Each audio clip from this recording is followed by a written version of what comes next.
Hello, our friends, Evolutionary Energy Arts family. Hello there, welcome back. Mount Kailash is a very mysterious place. It is said to be the abode of Shiva. Yes, the Hindu god Shiva. Actually, it's sacred to many different traditions. And there are some things that may be considered shocking about Mount Kailash. I wanted to share this. This just came through our Twitter feed. Shocking breaking news. Oh, this is just too shocking. The Chinese monk known as Chen Humin, well, he gave a stunning revealing of the truth about what Mount Kailash literally is. And, supposedly the story goes 3 weeks ago, a 94-year-old Chinese monk named Chen Humin did something that could cost him his life. After remaining silent for 60 years, he finally unveiled the secret of the forbidden scriptures hidden beneath the temple in Qinghai province. The scriptures describe Mount Kailash as not a mountain, but a machine. It is an ancient structure deliberately placed on earth by beings that existed far before humanity did. According to the scriptures, the machine is still operational to this day. The monks call it the anchor. They say it generates a field that warps time, destroys electronic devices, and drives anyone who gets too close to the brink of madness. They say climbers who spend 12 hours on the slopes of Mount Kailash return aged by decades, with organ failure and hair turned white. Most of them die within 2 years. But the monks have never revealed this to anyone. Something is buried beneath the mountain. The scriptures call it the seed of afterlife, and the mountain guards it. Ooh, isn't this interesting? Of course, we have over here an article that's trying to debunk this, and calls it a viral story that was out there earlier this year. Fake news, no credible evidence. Viral hoax, nothing to see here. Again, you got to feel into this. And coincidentally, years ago, Cindy got from the guides that Mount Kailash is not ultimately a mountain. There is a mechanical device under there. It is kind of a ship, is what she had always picked up on it. Like a very large Vermana mothership, call it what you will, but something definitely not made from this earth. Now, is this preceding those that we would call the Anunnaki, the Nibiruans, those extraterrestrials that altered the DNA of what was already on the planet to give us modern Homo sapiens sapiens? Is this something before them, or is this theirs? This is all I get from this is ancient, and it has been passed down from one generation to another, the ability to utilize it, because it can, for certain beings, it can be utilized for just the opposite of longevity. Aging. It's longevity, depending on your DNA and your chemical makeup. So this can be used for good, but with our human bodies the way they are, it does not work well with our DNA yet. So it's a case where, human body at this point in time is not perhaps of a high enough frequency to handle the energies. Right. It would start to, it's like when I look at it, and the human bodies around it, the human bodies get confused with the vibration that it puts out. It's nothing that's deliberately meant to harm or kill. There's a strong clash between the energies.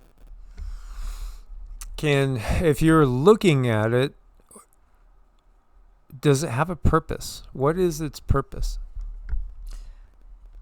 The energy is very, very dense. It feels very stabilizing. The word anchor, that word is involved with it.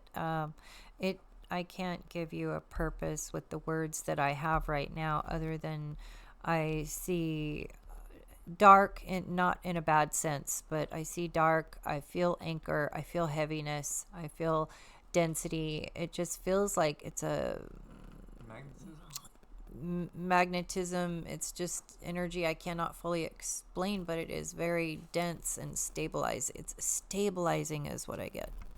Stabilizing. So stabilizing for the planet maybe after the Younger Dryas cataclysm, or do you see it being there before the Younger Dryas cataclysm? I see if it were to move or be disrupted or set to a certain frequency, it would deteriorate that area of the world quickly.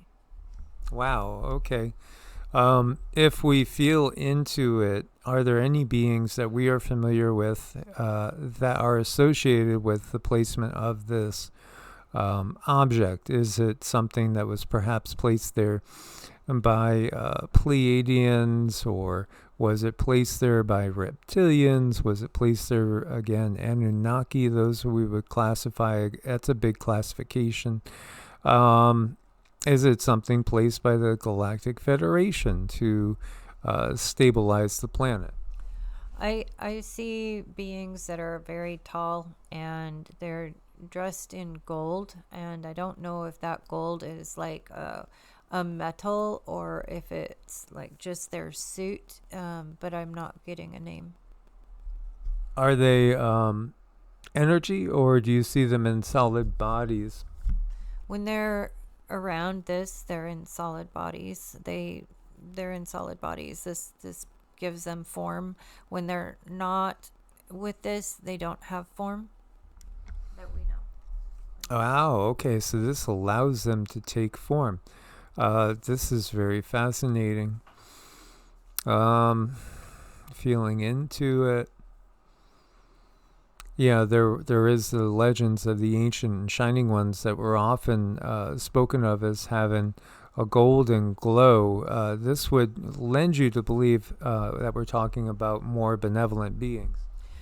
I don't get that they are bad. They understand certain laws of the universe, and the laws of the universe right now is that a typical human body cannot withstand this energy for very long. This is So it's opposite. So for if we get close, we lose our form.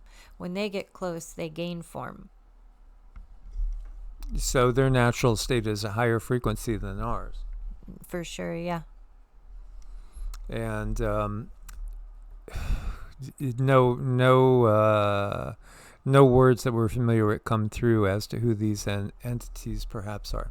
No, just the color gold. So one of the reasons they do come down and take form is to help humanity, is to make connections with certain beings and channel a benevolent energy, because they know that humans can't go there, but so they are part of star families. It's a part of star families functioning with humans here on Earth. Is there a connection with Agartha? Is there a connection with Telos? The energy matches. So there's energy cords going to both of those places and probably more. I just can't. I can't see them right now. Okay. So, yeah, this is pretty fascinating to see. There are so many different things about Kailesh in this area that are fascinating. It has a different name in different religions and different traditions. In Sanskrit, it's Kailasa, which can mean crystal.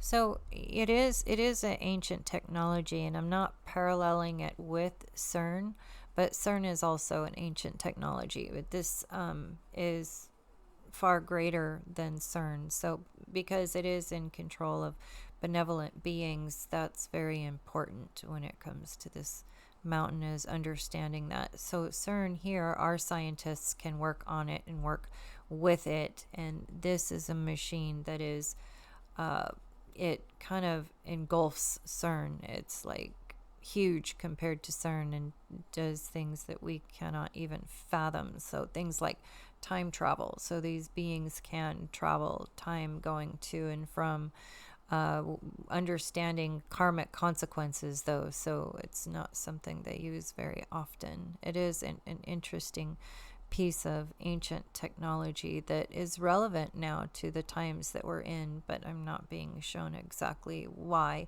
I do think it could be some counter to AI, the energy that we're dealing with now, but how is it related to that? I can't see that.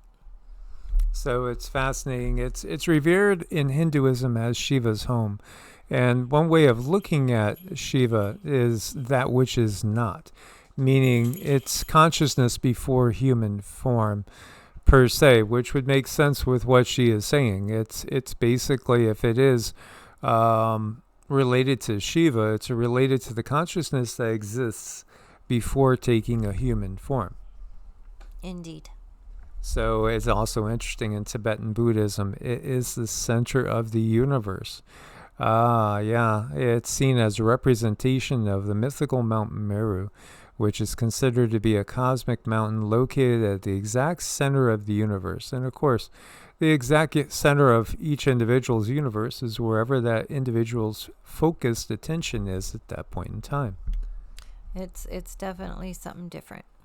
So we wanted to share this with you guys. Look forward to your comments. Thanks for your support on Ko-Fi and Patreon. We couldn't do it without you guys. Much love, Source bless, and namaste. Namaste.